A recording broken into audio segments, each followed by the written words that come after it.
பருவதமலை நிறைய பேர் அதிகமா போயிருப்பாங்க. தெரியாதவர்களுக்கு திருவண்ணாமலை மாவட்டம் அது. திருவண்ணாமலை மாவட்டத்திலிருந்து ஒரு 20 கிலோமீட்டர். ஆனா போலூர்ல இருந்து பக்கம். போலூர்ல இருந்து ஒரு 15 கிலோமீட்டர் அப்படி கிட்ட வரும். அந்த போலூர்ல பக்கம் இருக்கக்கூடிய பருவதமலை கலசபாக்கம் வட்டம் வரும். அந்த பருவதமலையுடைய சிறப்பு என்னன்னா மலையே நந்தி வடிவம். நிறைய பேர் போயிருப்பாங்க. ஆனா மலை நந்தி வடிவமான்றது நிறைய பேருக்கு தெரியாது.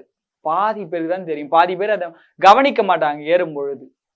ஒரு 500 படி 1263 படி மொத்தம். முதல்ல படிகள் வரும், அடுத்து குண்டு கல் வரும், அடுத்தது ஏணி படி, கடபார படி அப்படி எல்லாம் வரும்.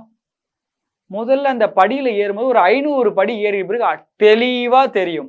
நந்தி அழகா தெரியவார். மாதிமங்கல வழியா போனா நந்தி ரூபம். 2 வழி இருக்கு. கடலாடி வழியும் இருக்கு, மாதிமங்கல வழி இருக்கு. மக்கள் அதிகமா 90% போகக்கூடிய வழி மாதிமங்கலம் தான்.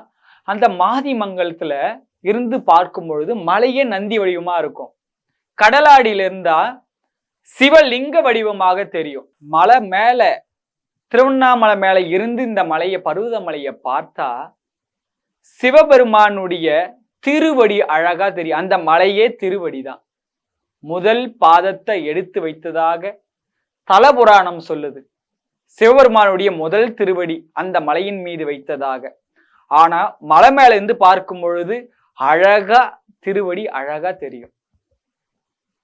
கீழே இருந்து பார்த்தா நந்தி வடிவம், மாதிமங்கலத்திலிருந்து பார்த்தா, கடலாடியிலிருந்து பார்த்தா லிங்க ரூபம். உயர்ந்த இடங்கள்ல இருந்து, அதான் திருவண்ணாமலை உச்சியில் இருந்தோ